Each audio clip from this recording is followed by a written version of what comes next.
We are here with John Corabi in Cornwall. You're on an acoustic tour. Yes. And I've never been here before, so right. I'm looking forward to it. Now, how long is the acoustic tour going for, and what's next in terms of touring? Well, this part, I just played last night in Toronto, and I think I'm here until the 16th of the month. And then I fly home, I rehearse for 2 days with my band, and we've got a couple shows in Georgia, a couple in Florida, and then I come home again for like a week or so, 2 weeks, and head over to Europe with Bruce and the guys in ESP. Oh, ESP. Yeah.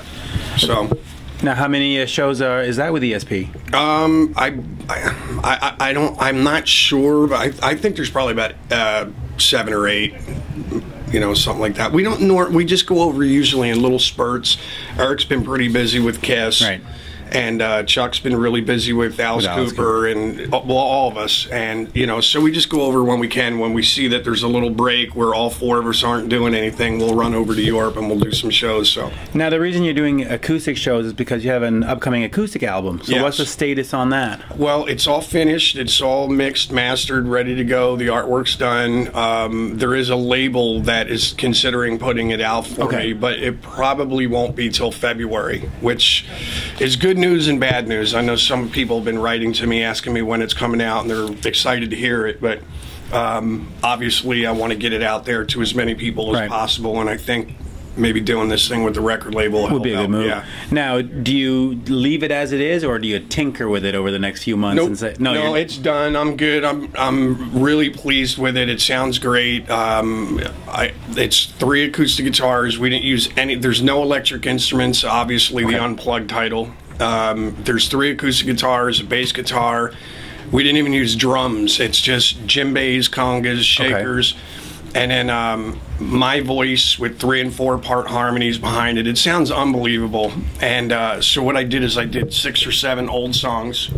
Stripped them down, and then there's like 5 or 6 new songs that have never really been Now, when you released say old songs, are you talking like cover of the Rolling Stones, or are you talking Motley Crue stuff? Yeah, there's your stuff. Couple Motley songs, a couple Scream songs, a couple Union songs, and then you know, there's about 5 or 6 songs that have never really been released to, you know, in any format before. So I'm keeping my fingers crossed. I spoke to Bruce last week, Bruce Kulick, obviously, and he said he played on a couple of tracks. Did he play on the Union stuff, or is he sort of anywhere in there? Like no, I didn't have him play on the Union stuff. I actually had Bruce do some really cool soloing on a version of Man in the Moon that we did. Oh, nice. And then I did a stripped-down version of Hooligan's Holiday. Oh, great. And I did the main solo, and then I had Bruce do the one at the end. So it was cool. Now, you had Bruce on the album. You're doing a couple of shows with him. Then it's ESP.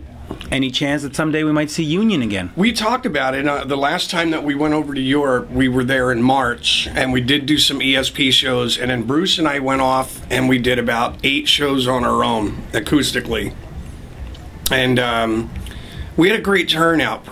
Like every club that we played at, I mean, we went all the way through Italy to Sicily and then up to Poland, and we had a great turnout. And we just started talking about how much fun it was to play again. So I suggested to him, I go, you know, when Brent's got time off and Jamie and everybody's, you know, ready to go or whatever, let's just go out and do like, you know, maybe Canada. I know we did spotty things. I don't think we ever played. We never played anywhere, I think, other than.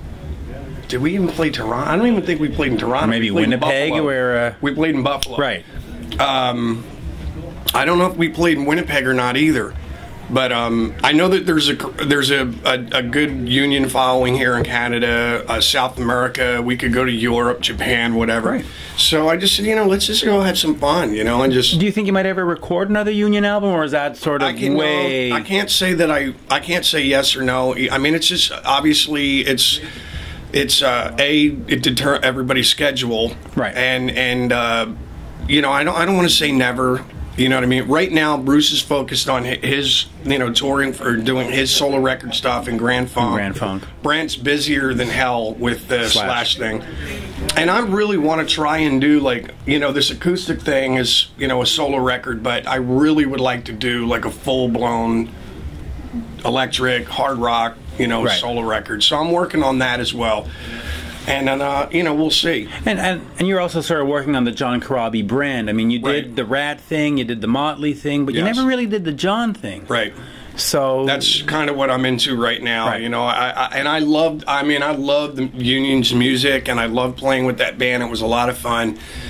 But it, you know, being in a band, there's a lot of give and take. It's, you know, like any relationship, you know, and there were certain things in there that, you know, I really wanted to be a little bit more, you know, just a little more say in, or I wish we would have done things a certain way different.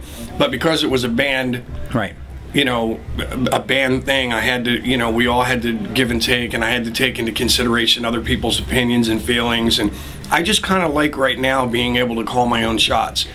I can go play when I want to play, stay home, write, do whatever. So I want to try it for a while, see how it pans out. And in terms of you plugging in and doing a full sort of band album as John Corabi, is that in the works too? Yeah. Okay. I mean, I've already started writing some stuff. The group of guys that I'm playing with are great. They've got a lot of ideas as well, you know, so there's some collaborations with me and them. I'd like to even collaborate with outside people. Okay. But I want to do just a killer, kick-ass record, no filler. Every song is, you know, just a great song, and you know, so I've got some stuff in the can, and I'm pretty pleased with it. So now I just want to finish up the record, and I hope to have one. Even though the acoustic thing is coming out in February of 2012, I'd like to have a record ready to go in 2012. So probably a little later in the year. Now, and the last thing is the Motley album that you worked on in '94. At the time, people went, well, it's not really Motley and stuff. But as the years have gone by, it's sort of become the classic. And more people are going, we want to hear these songs, and why doesn't Vince sing them? How do you, you know, what is it now, 17 years later or whatever? How do you look at the album? You know what, honestly, you know, I can go back and look at the body of work that I had, and obviously, you know, you look at certain songs and go, man, I wish I would have done this differently or whatever, but you know, overall, I'm proud of every record that I've ever done, and I think the Motley record, in all honesty, without sounding cocky, I thought it was a brilliant record. I thought it was brilliant then, and I still think it is.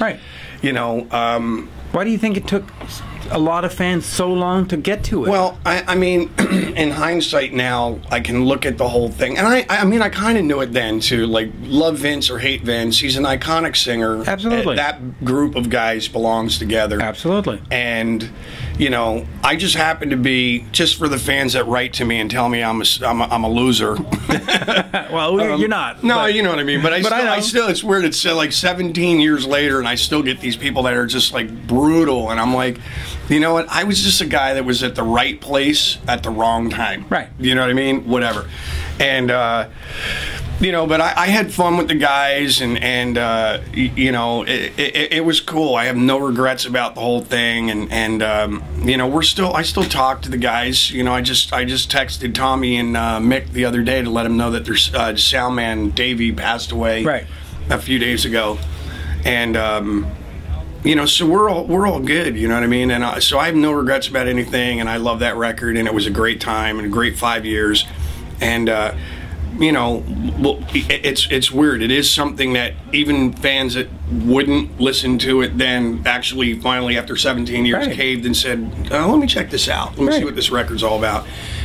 And they're like, it's not Motley, but it's a really great record. Do you think that's the problem, though? It was the name? Had they called it, you know, 6 a.m. or whatever back then? Yeah, you know, it was really weird because we didn't want to call it Motley. And it was all the people around us. I call them the suits, you know, that were like, well, you know, if you don't call it Mötley Crüe, you're not going to be able to go out and get your $250,000 a night, and you're going to have to start at the bottom again. And so we said, okay, you know, we called it Mötley Crüe. We went, we did our thing, and then they all came back later. In hindsight, you know, everybody's got 20/20 vision in hindsight, and they go, probably shouldn't have called it Mötley Crüe. That's what most fans say. But